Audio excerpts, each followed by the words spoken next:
혈관염이란 용어 그대로 혈관에 염증이 생기는 상태죠. 동맥, 정맥, 큰 혈관부터 모세혈관까지 다양한 혈관에 모두 염증이 발생할 수 있고요. 염증이 침범된 혈관이 분포하는 이제 장기나 기관에 따라 다양한 증상이 나타납니다.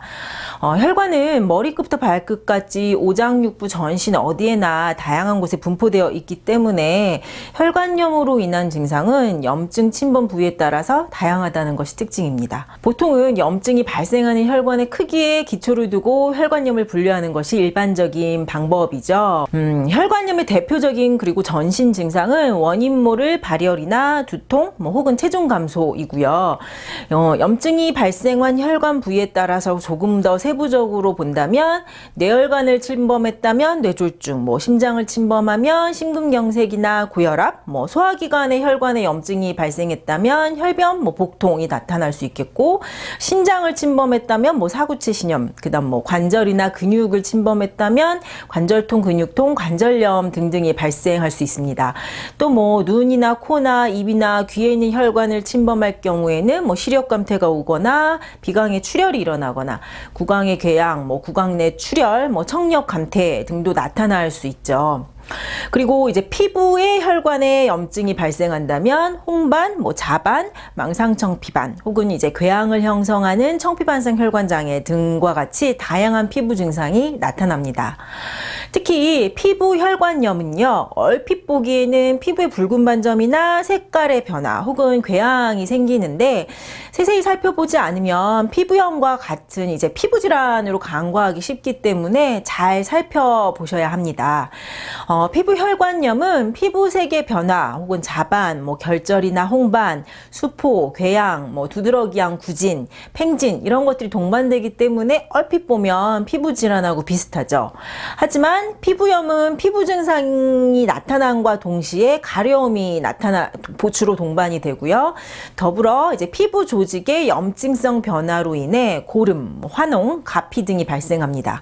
그리고 혈관염에 비해 피부염은 변화가 비교적 조금 서서히 진행이 되고 그런 것이 특징입니다.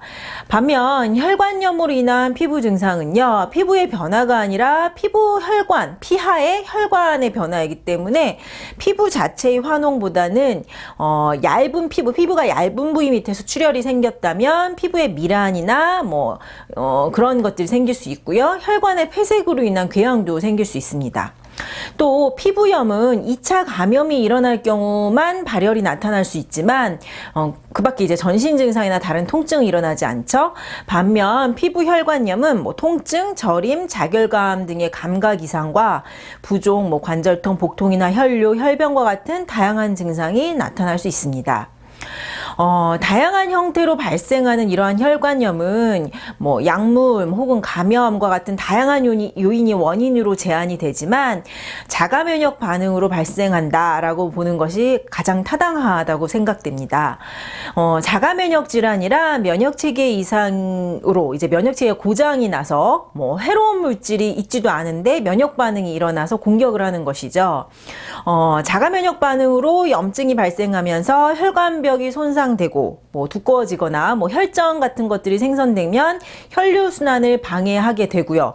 또 그로 인해 혈관의 염증이 더 악화되면서 이러한 악순환이 반복됩니다. 그리고 한번 혈관염이 발생하면 혈관벽이 손상이나 혈전 생성이 생기면서 점차 더 이제 많은 혈관으로 파급이 되는 거죠, 염증이.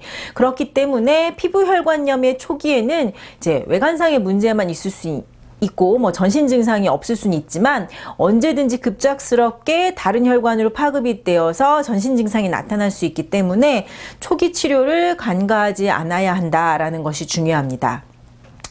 앞에서 말씀드린 대로 대부분의 혈관염은 자가면역 반응으로 발생한다라고 생각하는 것이 대세죠. 자가면역성 혈관염이라는 용어를 사용합니다. 자가면역 질환이 대부분 그러하듯이 혈관염 또한 염증을 가라앉히는 목적으로 스테로이드, 면역 억제제를 사용하고 혹은 이제 세포독성 항암제 같은 것들을 사용해서 관리하지만 서양의학적으로 완치라는 개념보다는 악화 방지를 위한 관리를 한다라고 표현을 합니다.